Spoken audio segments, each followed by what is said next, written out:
The Minister and I are going to give an overview of work we're doing in Cape York Peninsula to advance what we call Pama Futures.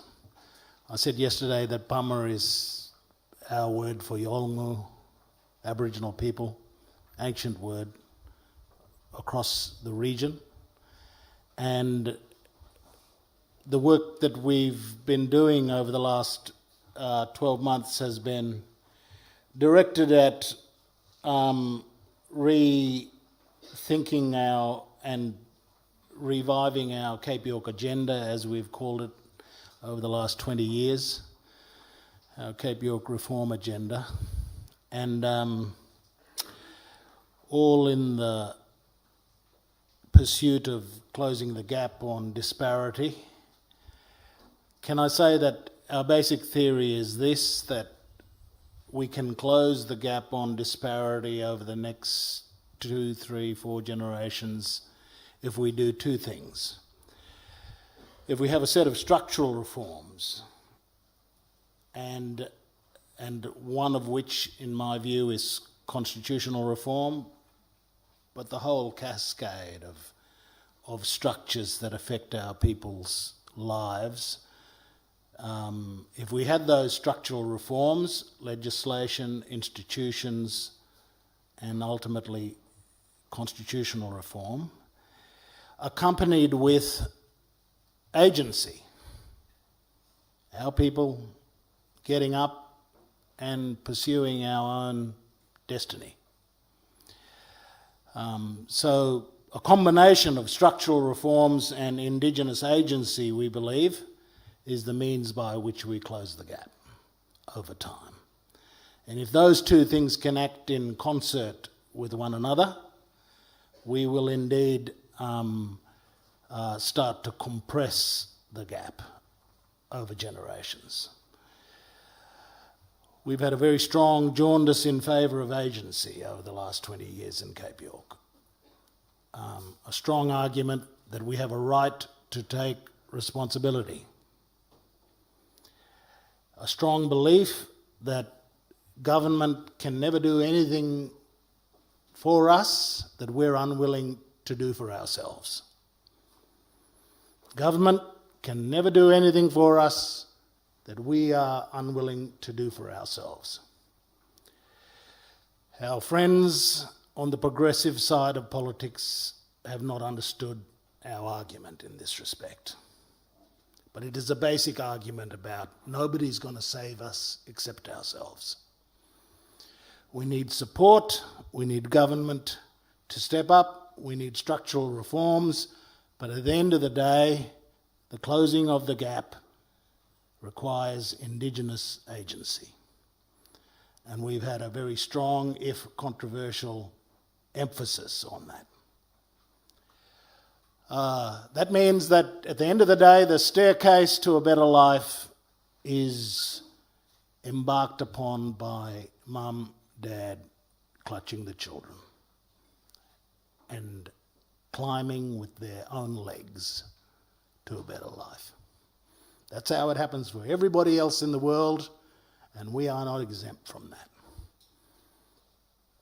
I am where I am because my father and mother climbed modest stairs to try and get something better for themselves and for their children.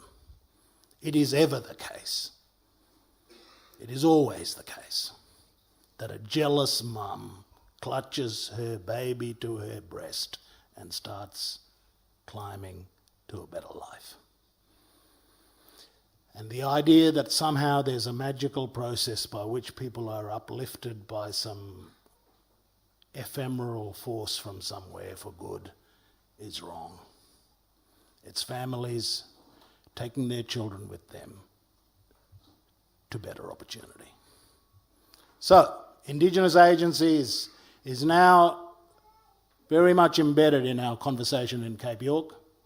It used to be controversial, but everybody understands that the stairs need humans to climb them.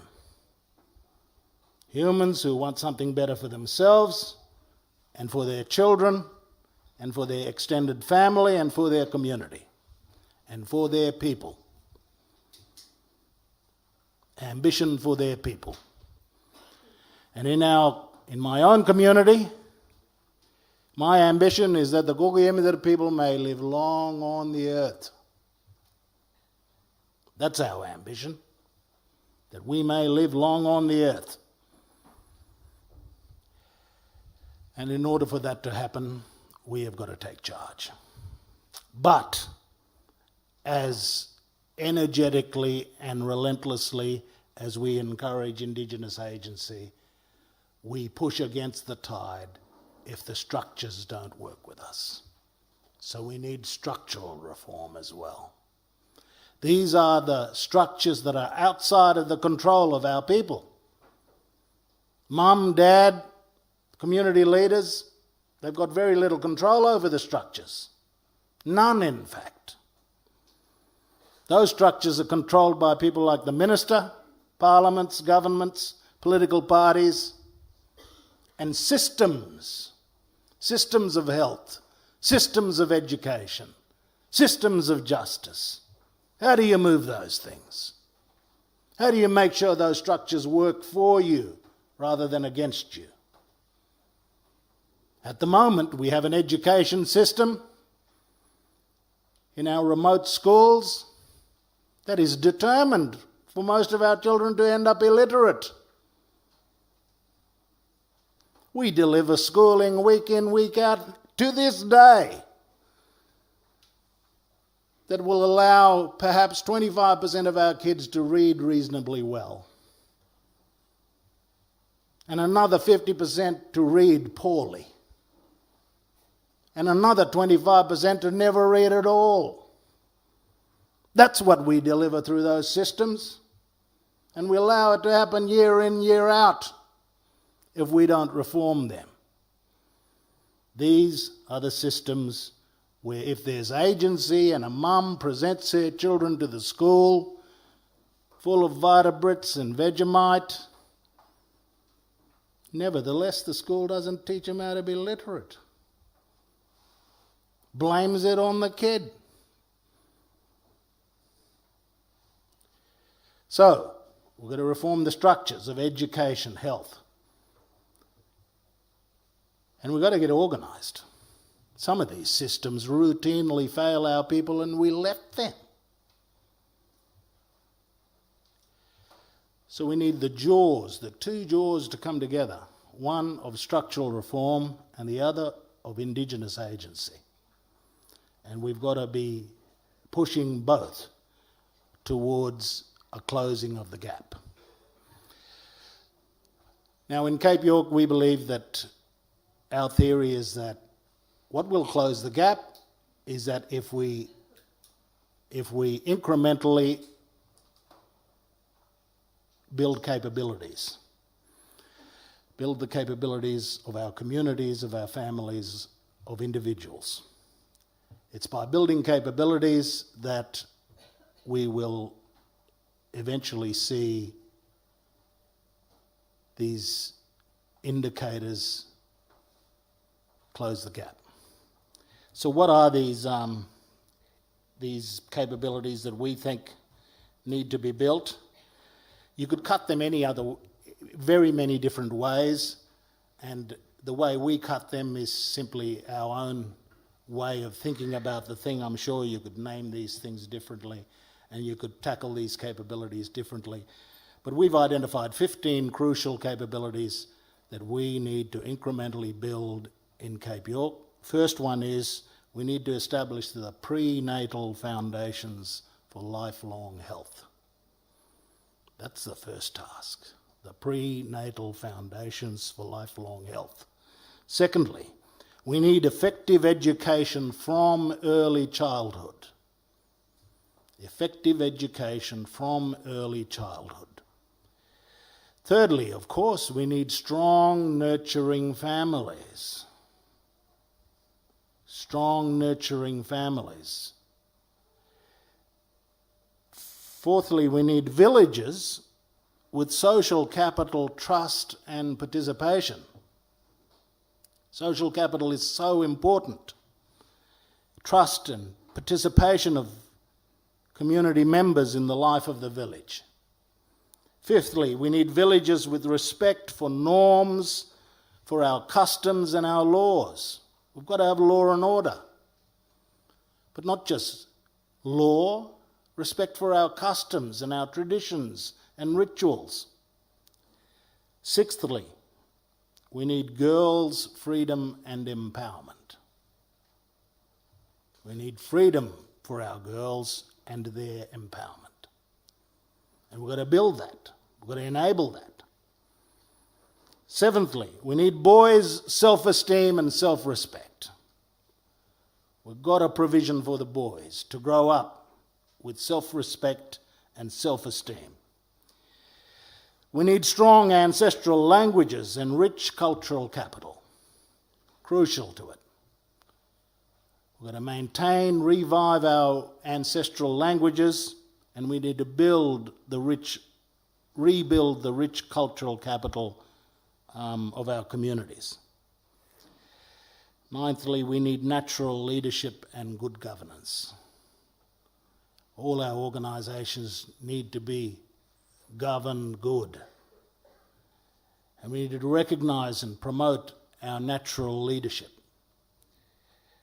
Tenthly, we need work for income and self-reliance.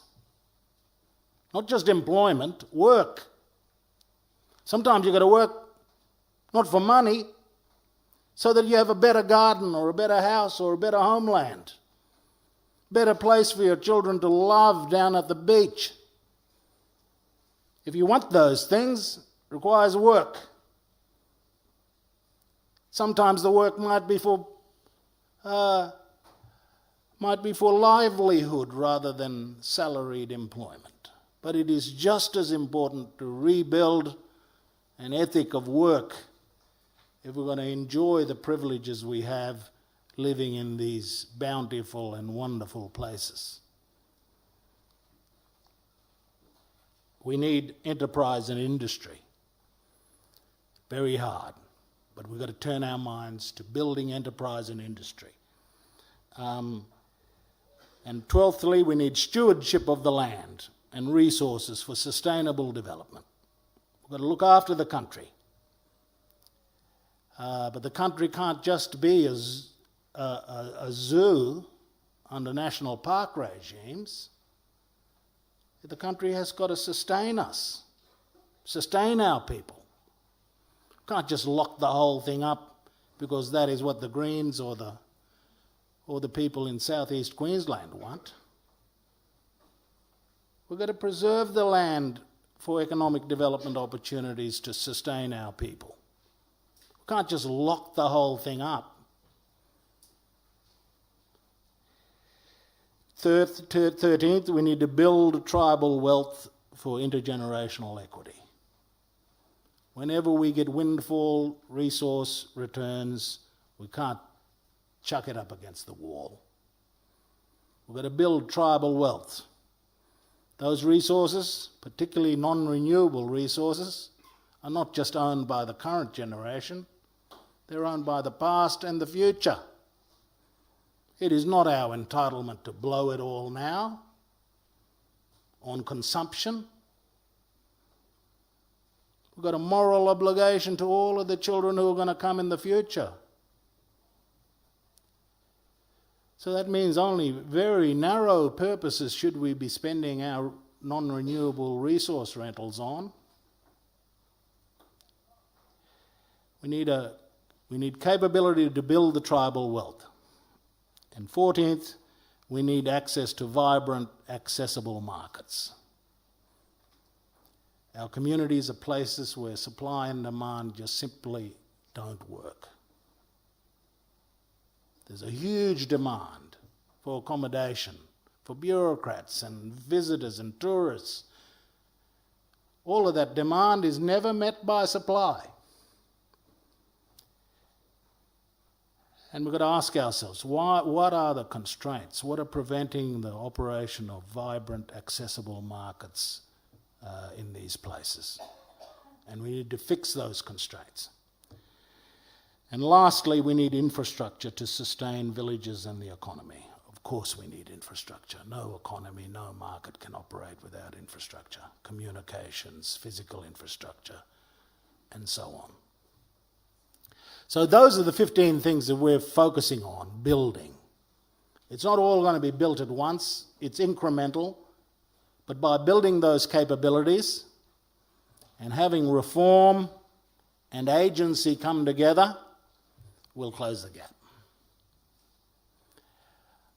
And that is why our partnership with the Minister Scullion in our PUMA Futures agenda is really about our Cape York agenda coming to fruition. We really feel, after 20 plus years working on this, that our agenda is coming together. We're moving beyond the trial phase to the implementation of a regional approach of the ideas that have worked. We've learned what fails, what doesn't work. We've learned from what partially works, and we understand that some of the things we will do are likely to fail as well. We're going to have a go. We've still got a lot to learn. But we've learned a great deal about a whole range of things. And the agenda that we put forward to the Minister, initially I went to him to talk about the fact that we're reaching the end of the land rights phase. Land claims are going to conclude over the next few years in Cape York. And we want to talk about how we use our land, develop our land, manage our land. So we're anticipating the post-land claims process in Cape York. And we went to the Minister to talk about that, what the change that we anticipate. And he came back to us and said, well, I'd like you guys to also think about your empowerment agenda, social and economic empowerment. How do we respond to the empowered communities agenda via your Cape York approach? And the second thing he said to us was, and you need a strong emphasis on economic development. So we went away and we conceived of our PUMA Futures agenda, which is a comprehensive agenda to close the gap, focusing on a post-land claims process, a social and economic empowerment agenda, and a strong focus on enterprise and industry. We've proposed a new governance model to interface with both levels of government, and we believe that a Cape York regional interface has to be legislated by the Commonwealth. And we put a proposition to the Minister about that a regional approach to establishing a partnership with both levels of government is our agenda. In a region such as Cape York, it is not just regional. We have a network of communities. And so we need a kind of federal model within the region, where each of the communities are able to interface with government in relation to their own plans and their own agendas. Hopevale, Urukun, Lockhart River, Cowan. 12 sub-regions across the Cape need to have the opportunity to sit down with government from both levels in relation to their plans. So that's our PUMA Futures agenda. We really think that we're entering a new phase. We've been knocking on this door for many years, and we think the door is opening for us on a new phase in our agenda. So when people talk about closing the gap, we think we're starting to get a response to the structural reforms that are needed. There's something like $36 billion, we're told, every other week spent in the name of blackfellas in this country. $36 billion per annum. Of course, we're not seeing it. There are massive industries within government and within non-government around that money. And we need structural reforms to make sure that the majority of that money hits the ground and enables the development of the kind of capabilities we're talking about. So I'll now end my talk on the PUMA Futures agenda in Cape York and hand over to the Minister. Thank you.